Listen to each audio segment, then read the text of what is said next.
नमस्कार, आप सभी का एक बार फिर से स्वागत है हमारे चैनल भक्ति भी को निर्जला एकादशी की हार्दिक शुभकामनाएं। आइए सुनते हैं निर्जला एकादशी की पौराणिक व्रत कथा।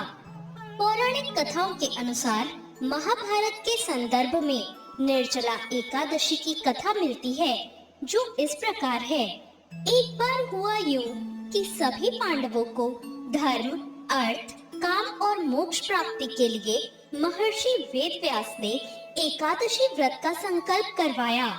अब माता कुंती और द्रौपदी सहित सभी एकादशी का व्रत रखने लगे, लेकिन भीम खाना खाने के मामले में काफी प्रसिद्ध थे और उन्हें बहुत भूख लगा करती थी। उन्हें भूख बर्दाश्त से बाहर होती थी, इसलिए उनके लिए महीने में 2 दिन उपवास रखना बहुत कठिन था। जब पूरा परिवार उन पर व्रत रखने के लिए दबाव डालने लगा, तो वो इसकी युक्ति ढूंढने लगे कि उन्हें भूखा नहीं रहना पड़े और उपवास का पुण्य भी उन्हें मिल जाए। अब उधर पर आई इस विपत्ति का समाधान भी उन्होंने महर्षि वेदव्यास से ही जाना। भीमसेन वेदव्यास जी से बोले, परम बुद्धिमान पितामह, मेरी उत्तम बात को सुनिए। राजा युधिष्ठिर, माता कुंती, द्रौपदी, अर्जुन, नकुल और सहदेव ये सभी एकादशी को कभी भोजन नहीं करते और मुझसे भी हमेशा यही करने को कहते हैं कि भीमसेन, तुम भी एकादशी को ना खाया करो। किंतु मैं उन लोगों से यही कहता हूँ कि मुझसे भूख नहीं सही जाएगी। भीमसेन की बात सुनकर व्यास जी ने कहा, यदि तुम्हें स्वर्गलोक की प्राप्ति अभिष्ट है और नरक को तुम दूषित समझते हो, तो दोनों पक्षों की एकादशियों को भोजन मत किया करो। भीमसेन बोले, महाबुद्धिमान पितामह, मैं आपके सामने सच्ची बात कहता हूँ। एक बार भोजन करके भी मुझसे व्रत नहीं किया जा सकता, फिर उपवास करके तो मैं कैसे रह सकता हूँ। मेरे उदर में व्रत नामक अग्नि सदा प्रज्वलित रहती है, अतः जब मैं बहुत अधिक खाता हूँ तभी ये शांत होती है। इसलिए महामुने, मैं वर्ष भर में केवल एक ही उपवास कर सकता हूँ। ऐसा उपवास जिससे स्वर्ग की प्राप्ति भी सुलभ हो जाए और इसे करने से मैं कल्याण का भागी भी हो सकूं। ऐसा कोई एक व्रत निश्चय ही करके मुझे बताइए, मैं उसका यथोचित रूप से पालन करूंगा। व्यास जी बोले, भीम, ज्येष्ठ मास में सूर्य वृष राशि पर हो या मिथुन राशि पर शुक्ल पक्ष में जो एकादशी हो, उसका यत्न पूर्वक निर्जल व्रत करो। केवल कुल्ला या आचमन करके मुख में जल डाल सकते हो। उसको छोड़कर किसी प्रकार का जल विद्वान पुरुष मुंह में ना डाले, अन्यथा व्रत भंग हो जाएगा। एकादशी को सूर्योदय से लेकर दूसरे दिन के सूर्योदय तक मनुष्य जल का त्याग करे तो ये व्रत पूर्ण होता है। तदंतर द्वादशी को प्रभात काल में स्नान करके ब्राह्मणों को विधि पूर्वक जल और स्वर्ण का दान करे।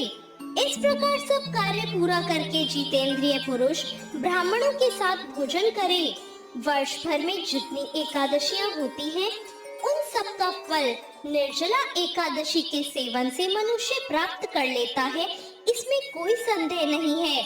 शंख, चक्र और गदा धारण करने वाले भगवान केशव ने मुझसे कहा था कि यदि मानव सबको छोड़कर एकमात्र मेरी शरण में आ जाए और एकादशी को निराहार रहे, तो वो सभी पापों से छूट जाता है।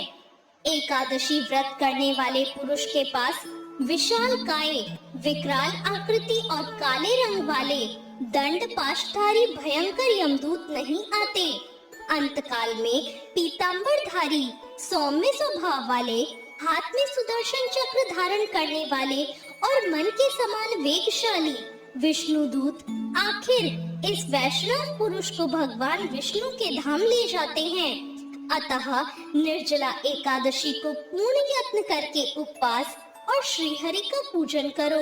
स्त्री हो या पुरुष, यदि उसने मेरु पर्वत के बराबर भी महान पाप किया हो, वो सब इस एकादशी के प्रभाव से भस्म हो जाते हैं। जो मनुष्य उस दिन जल के नियम का पालन करता है, वो पुण्य का भागी होता है।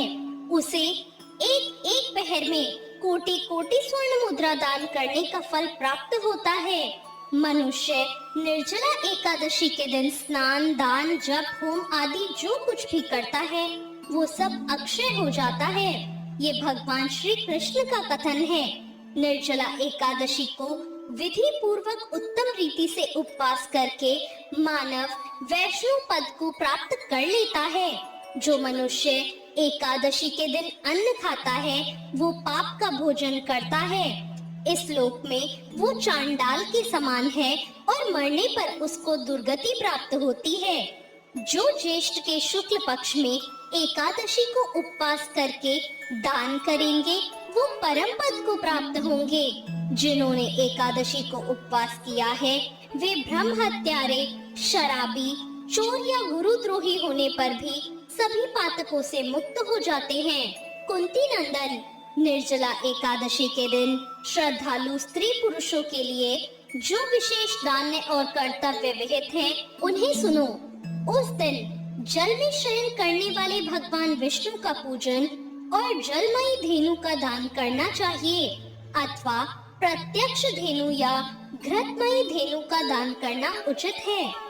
पर्याप्त दक्षिणा और भांति भांति के मिष्ठानों द्वारा यत्न पूर्वक ब्राह्मणों को संतुष्ट करना चाहिए।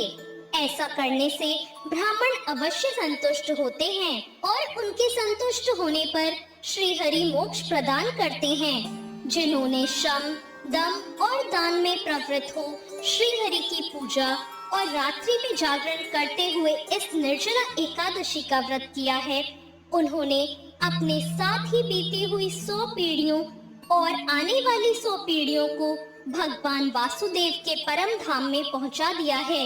निर्जला एकादशी के दिन अन्न, वस्त्र, गौ, जल, शैया, सुंदर आसन, कमंडलू तथा छाता दान करना चाहिए।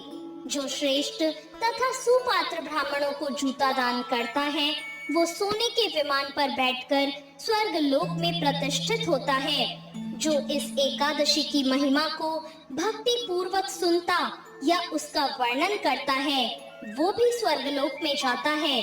चतुर्दशी युक्त अमावस्या को सूर्य ग्रहण के समय श्राद्ध करके मनुष्य जिस फल को प्राप्त करता है वही फल इसके श्रवण से भी प्राप्त होता है। पहले दंत धावन करके ये नियम लेना चाहिए कि मैं भगवान केशव की प्रसन्नता के लिए एकादशी को निराहार रहकर आचमन के सिवा दूसरे जल का भी त्याग करूंगा। द्वादशी को देवेश्वर भगवान विष्णु का पूजन करना चाहिए। गंध, धूप, पुष्प और सुंदर वस्त्र से विधि पूर्वक पूजन करके जल के घड़े का दान संकल्प करते हुए करना चाहिए। हमें कहना चाहिए कि संसार सागर से तारने वाले हे देव देव ऋषिकेश, इस जल के घड़े का दान करने से आप मुझे परम गति की प्राप्ति करवाइए। भीमसेन, ज्येष्ठ माह के शुक्ल पक्ष की जो शुभ एकादशी होती है उसका निर्जला व्रत करना चाहिए। उस दिन श्रेष्ठ ब्राह्मणों को शक्कर के साथ जल के घड़े का दान करना चाहिए।